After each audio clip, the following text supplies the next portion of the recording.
আসসালামু আলাইকুম ওরহমতুল্লাহ। সুপ্রিয় শিক্ষার্থীবৃন্দ, আশা করি তোমরা সবাই ভালো আছো। এই ভিডিওটা তৈরি করছি অষ্টম শ্রেণীর শিক্ষার্থীদের জন্য। 2024 সালের অষ্টম শ্রেণীর বিজ্ঞান অনুশীলন বইয়ের সপ্তম অধ্যায়ের 106 থেকে 107 পৃষ্ঠার সমাধান নিয়ে আজকে আলোচনা করব। অষ্টম শ্রেণীর বিজ্ঞান অনুশীলন সপ্তম অধ্যায় বাজনার উৎসব এর প্রথম সেশন এটি। যারা এখনও অন্যান্য বিষয়ের ভিডিওগুলো দেখোনি তারা আমাদের চ্যানেলের প্লেলিস্ট অপশন থেকে ঘুরে আসতে পারো।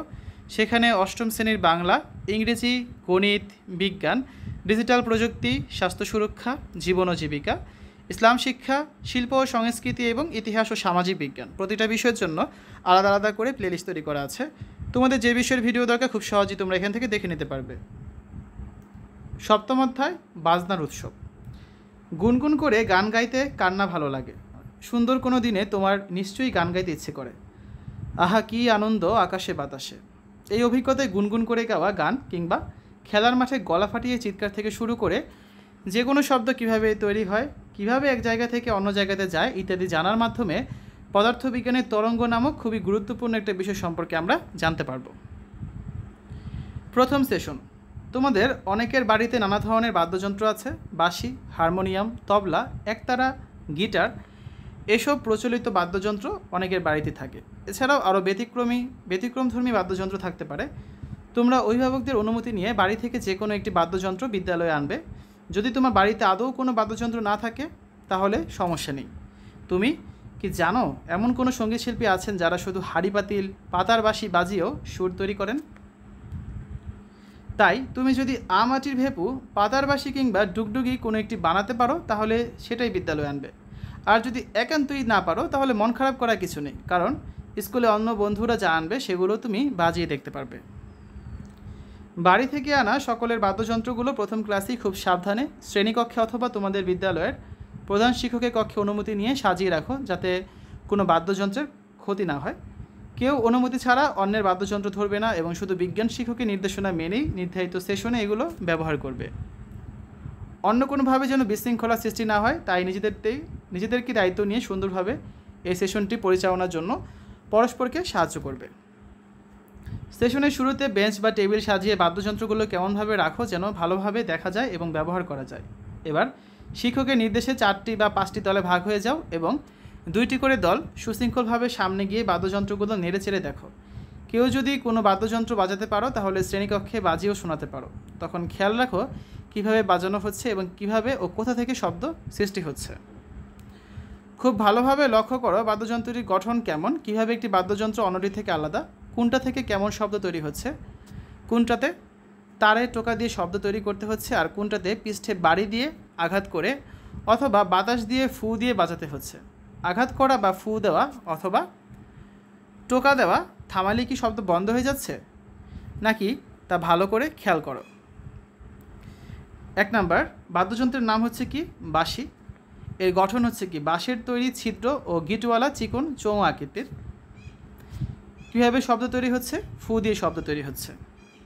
শব্দের উৎপত্তির কারণ হচ্ছে বাতাসের কম্পন। বাতাসের কম্পনের ফলে এখানে শব্দ উৎপন্ন হচ্ছে। তারপর দ্বিতীয় যে বাদ্যযন্ত্র আছে সেটার নাম হচ্ছে কি? হারমোনিয়াম। তো হারমোনিয়ামের গঠন হচ্ছে কি? চাবিযুক্ত আয়তাকার কাঠের তৈরি। কীভাবে শব্দ তৈরি হচ্ছে? চাবি চেপে ও বাতাস টেনে শব্দ তৈরি হচ্ছে। শব্দের উৎপত্তির কারণ হচ্ছে কি? বাতাসের কম্পন, যার ফলে শব্দের উৎপত্তি হচ্ছে এখানে। 3 নাম্বার বাদ্যযন্ত্রের নাম হচ্ছে কি? তবলা। তবলার গঠন হচ্ছে এটা কাঠ ও চামড়ার তৈরি। কিভাবে শব্দ তৈরি হচ্ছে? এখানে তবলার পৃষ্ঠে বাড়ি দিয়ে হচ্ছে শব্দ তৈরি হচ্ছে। ঠিক আছে। শব্দের উৎপত্তির কারণ হচ্ছে তবলার পৃষ্ঠে চামড়ার কম্পন। তুমি যখন তবলায় বাড়ি দিবে তখন এখানে যে পৃষ্ঠে চামড়া আছে সেটা হচ্ছে কেঁপে উঠবে, আর যার ফলে শব্দের উৎপন্ন হবে। 4 নাম্বার বাদ্যযন্ত্রের নাম হচ্ছে একতারা। এটার গঠন হচ্ছে কাঠ, বাঁশ, চামড়া ও তারের তৈরি। কীভাবে শব্দ তৈরি হচ্ছে? তারের টোকা দিয়ে শব্দ তৈরি হচ্ছে। তুমি যখন একতারায় যে তারটা থাকে মাঝে, সেই তারে যখন টোকা দেবে তখনই হচ্ছে শব্দের তৈরি হয়। এবং শব্দের উৎপত্তির কারণ হচ্ছে এই তারের কম্পন, কারণ তারে টোকা দেওয়ার ফলে তারটা কেঁপে ওঠে এবং তারের যে কম্পন হয় এই কম্পনের কারণে কিন্তু শব্দের ভিন্নতা সৃষ্টি হয়। 5 নাম্বার বাদ্যযন্ত্রের নাম হচ্ছে গিটার। এর গঠন হচ্ছে কাঠবোর্ড ও তারের তৈরি। কীভাবে শব্দ তৈরি হচ্ছে? এটাও তারের টোকা দেওয়ার ফলেই শব্দ তৈরি হচ্ছে। আর শব্দের উৎপত্তির কারণও সেম, একতারার মতোই তারের কম্পন। তো অনেকেই গিটার বাজিয়েছো বা গিটার দেখেছো, তো গিটারে খেয়াল করে দেখবে যেখানে অনেকগুলো স্ট্রিং থাকে, 4টা থাকে, কোনটা 6টা থাকে।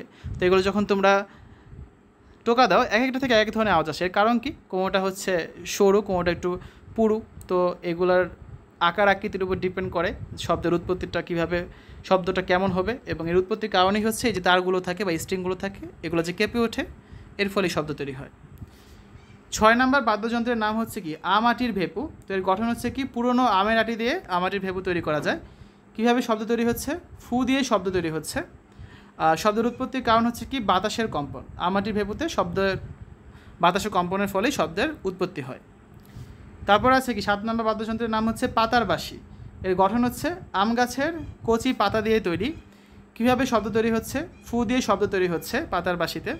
আর শব্দের উৎপত্তির কারণ হচ্ছে বাতাসের কম্পন। বাতাসের যে কম্পন হয় তার ফলে কিন্তু এই যে আম গাছের কচি পাতা দিয়ে যে আমরা আমের পাতার বাঁশি তৈরি করি, সেখানে কিন্তু শব্দের উৎপত্তি হয়। ঠিক আছে।